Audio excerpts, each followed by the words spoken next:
Hey, Henry, how come you're home early? I thought you'd be back on Sunday. He got pissed off at me. This is my house. I can come and go any time I want. I don't need to give you any justification for that. Why are you unnecessarily getting angry?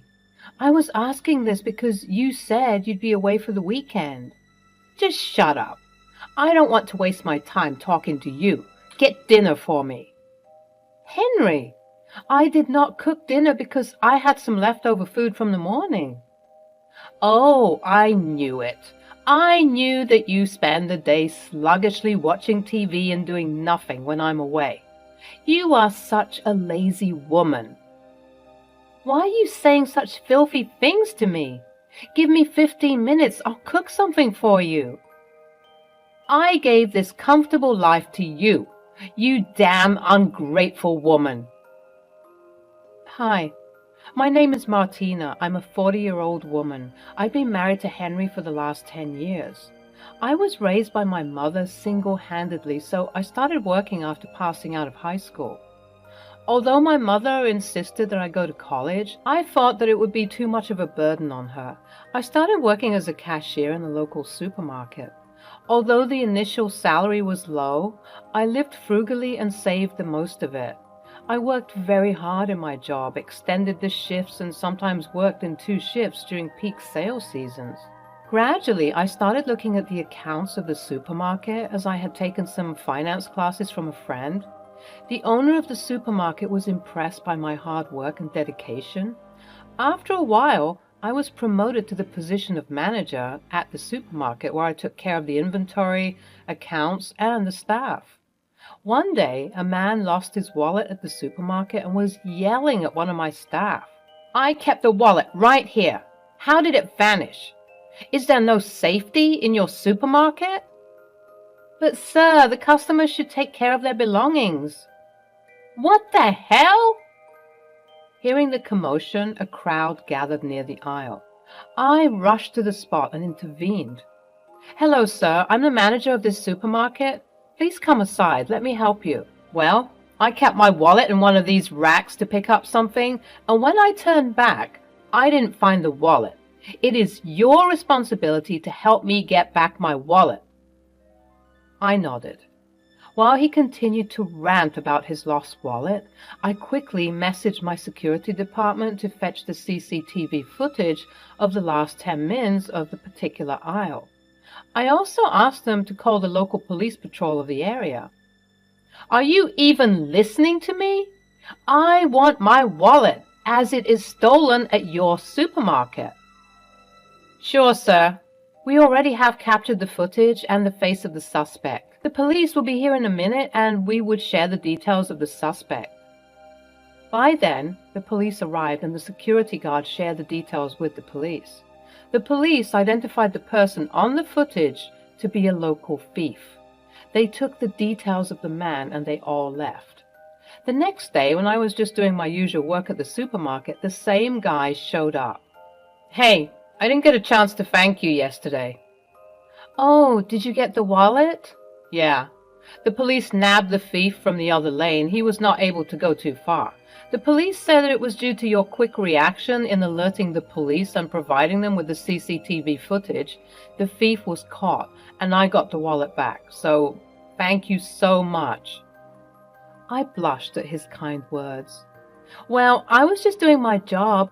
I'm glad that I could help you. I'm sorry that I yelled at you yesterday. I was in a panic. I'm new at this place, and the wallet had my ID and credit cards. No worries, I understand. Hey, may I know your name? My name is Martina. Martina, my name is Henry. I live 2 buildings away from this place. Would you mind having a coffee with me, please? I just want to thank you for your help. This is how our story began. Henry shifted to that place a week ago, and then we accidentally met at the supermarket. Initially, I refused to go out with him, but then he insisted, and I went to the nearby cafe. I liked his grateful nature. Gradually, we started officially dating. After a few months, when my rental agreement expired, Henry suggested that I move in with him. Those were the best days of my life. Before we knew it, we fell in love. Henry worked at an IT company, so he had a busy schedule, but we spent our weekends partying and enjoying our life like there was no tomorrow. We dated for 2 years. One day, I was having a regular conversation with my mom over the phone, and she told me, "Martina, after your dad passed away, I dedicated my life to your upbringing. It gives me so much joy to see you as an independent woman." "What happened, Mom? Why are you talking like this?" "Honey, I'm getting old. I'm worried that if I die, you'll be left alone as you don't have anyone else to support you." "Mom, don't worry about me. Besides, you're not dying anytime soon. You're still very young." "Honey, it's time for you to think about getting married. I want to see you as a bride before dying." I got uncomfortable with this. "Mom, stop it." Although I shrugged her off, I got tensed. When Henry saw me tensed, he asked, "Hey, what's up? Why do you look dull?" "Nothing serious." "Hey, come on, tell me." I told him about the conversation I had with Mom. After listening to this, he said, "I was also thinking about the same. Let's get married." "What? Are you sure about this?" "Yes, absolutely." I jumped on my bed with happiness and excitement. Next, we met each other's parents and told them about our wedding plans. My mom got emotional when she met Henry. "I have no one in this world except her. Please take good care of her." "Don't worry, I'll love and protect her as you did." Henry's parents were also very sweet and kind to me. We soon got married. Henry was not very keen on having a baby. He said, "I want to enjoy a carefree life with you. A baby would become a liability." But I insisted on having one, so eventually he gave up. 5 years after our marriage, my daughter Sarah was born, which completed our family. I was having a difficult time managing the baby and my work, so Henry suggested that I take a break from my work and focus on Sarah. Henry assured me that he earned well enough for the family to lead a decent life.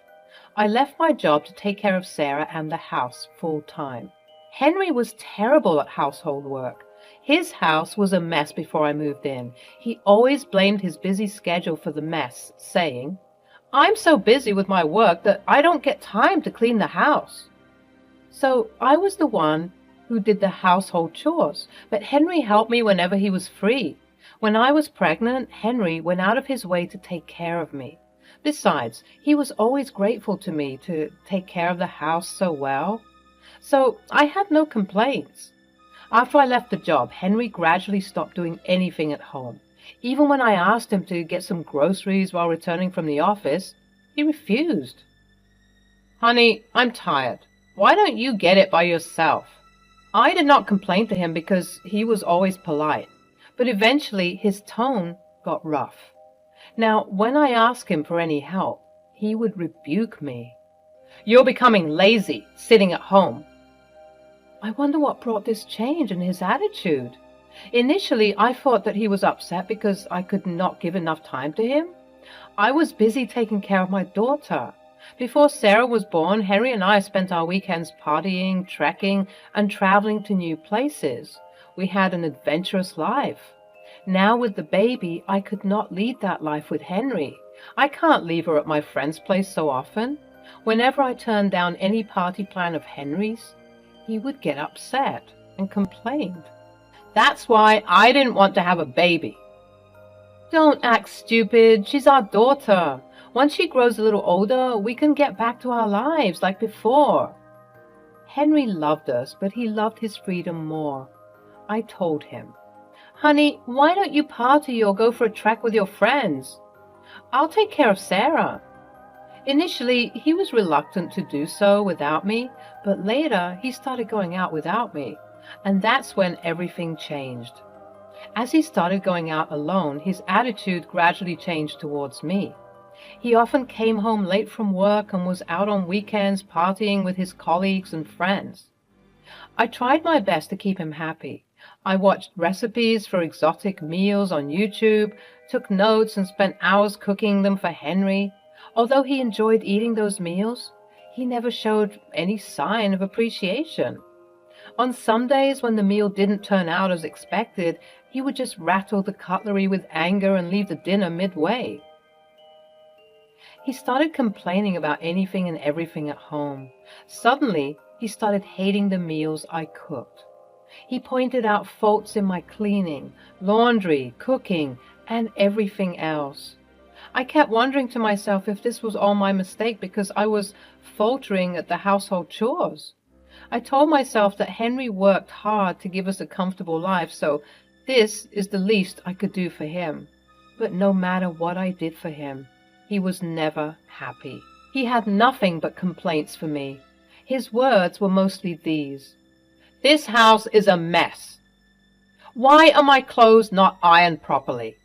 This food tastes horrible. The dishes are so dirty. You look clumsy these days." I thought of divorcing Henry, but after staying with him for so many years, I was scared of living alone. I was scared that I'll not be able to take care of Sarah all by myself. My mom passed away 2 years ago, hence I had no one to go to. I could not share my problems with anyone. I felt lonely.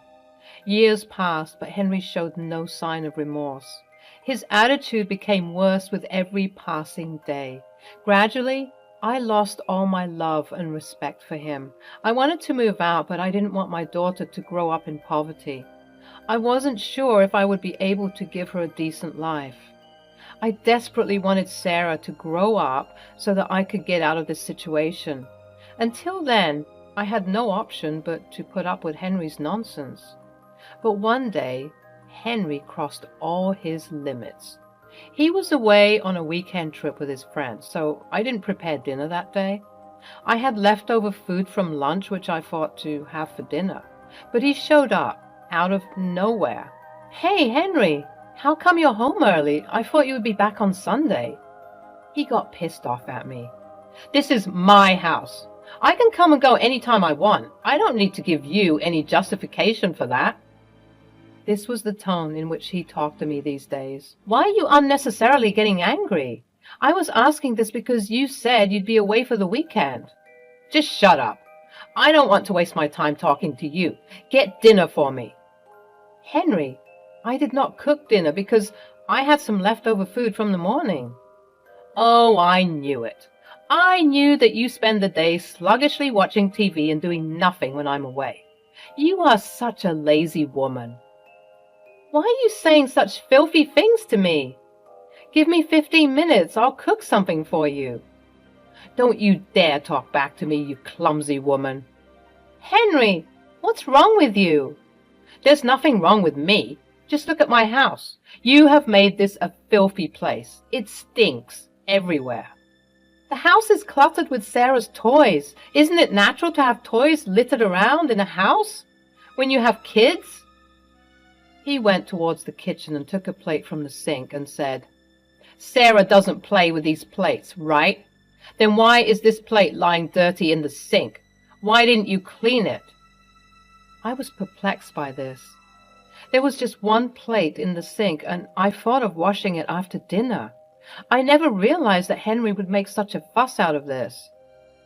"Henry, it is just one plate. Why are you making such a big deal out of this?" Hearing this, he rushed to the refrigerator, opened it wide, and yelled, "It is not just one plate. My fridge stinks."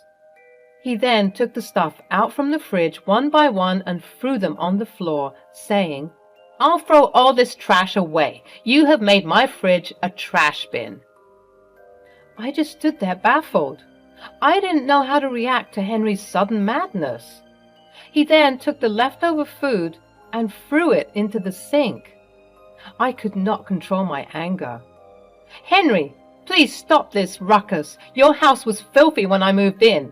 It was filled with empty cans, bottles, and wrappers. I cleaned it and made this place a home. I did your laundry, cooked meals for you, and did the dishes, even before we were married. I managed my work along with all these household chores." He interrupted.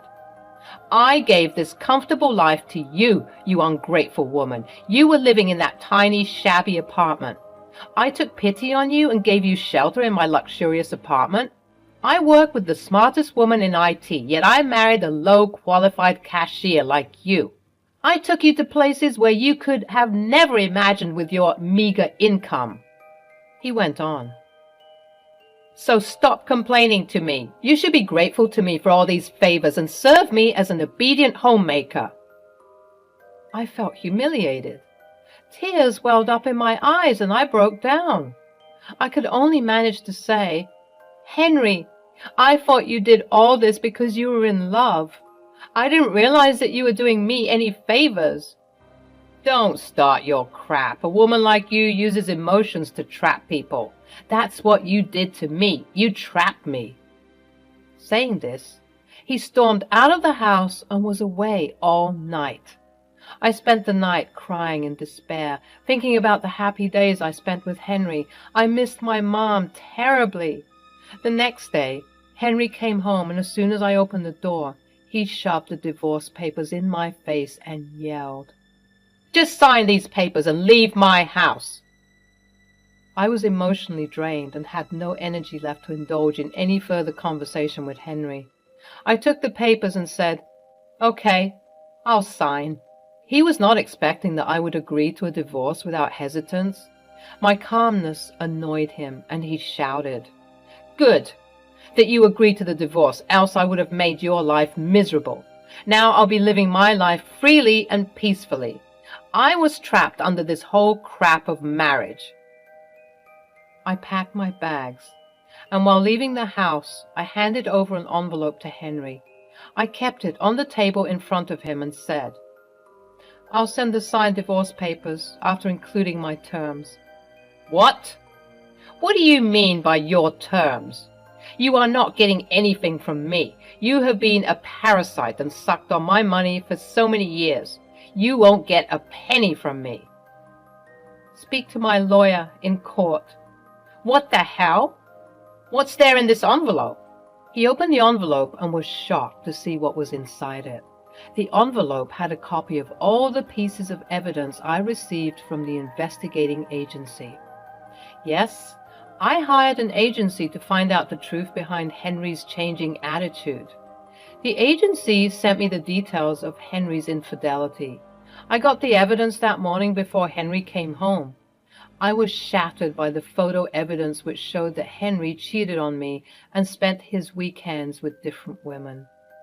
Despite Henry's rude behavior, I was okay to give him another chance, but I could not bear his unfaithfulness. Hence, I accepted the divorce at once. Henry carefully checked all the evidence and said nonchalantly, "But I was not serious with any of them. I just had fun with them." I was baffled by his words. I could not control my anger. "You cheated on me. I was considerate to let you go for late-night parties and vacations without me. Instead of being grateful to me, you cheated on me. It was all your fault. You became a potato bag after the baby. You refused to party with me outside. You didn't come for the treks. I sacrificed those late-night parties and treks for our daughter. I wish you realized your duties as a father, too." Saying this, I took Sarah into my arms and left the house. I checked into a hotel for a few days and called up my ex-boss, the owner of the supermarket where I worked earlier. I told him about my situation, and he was shocked to know this. He gave me a job in inventory management in the same supermarket. As I knew everyone there, it was not difficult for me to resume my work. My boss offered me temporary accommodation at an apartment that had just been vacated by his previous tenants. Meanwhile, I hired a lawyer and sent my divorce terms to Henry. The lawyer helped me demand child support and good alimony on the grounds of Henry's infidelity. Seeing the alimony amount, Henry called me several times, but I ignored his calls. He sent the voice note asking for negotiation, but I was adamant to get compensated for the damage and the trauma I had been subjected to. Henry didn't have an affair with one particular woman, but he was fooling around with a lot of women, including his colleagues and some random girls whom he met during parties or trips. He also got into the wrong company and took drugs, sometimes. Maybe that was the reason for his elevated anger and frustration, which he leashed out on me. I called up Henry's parents and told them everything. They were shattered to know that Henry could do such horrible things. I also couriered some of the photos in which Henry was being cozy with his colleagues in his office. My lawyer told me that Henry is not being treated well at his office after his colleagues got to know about his affairs. His manager has even threatened him that he would be expelled from the company if he repeats the same. The colleagues with whom he had the affairs have also left the office in shame, as the photos malign their reputation too. Henry continues to work there as he had to pay the alimony and the child support. After a few months, I got an email from Henry. "Hey, Martina, I'm sorry for what I did to you. When you were with me, I did not realize your importance. I'm grateful to you for doing everything for me, from cleaning, laundry, dishes, and the meals you prepared for me. You made my place a home to live in. Without you, the place has again become a mess. I miss you." Although the email made me emotional, I did not think of getting back to Henry. He missed me because I took care of him and his house. He treated me like a doormat when I was with him. My self-confidence was crushed by his ego and attitude. I don't want to go back to that life where my daughter sees me treated like a doormat. I want to raise her in an environment where she understands the value of self-worth. I have got an apartment from my savings and from the alimony. I'm able to lead a decent life and provide a good education to my daughter with my income and child support. I wish to see my daughter grow up to be a confident and independent woman.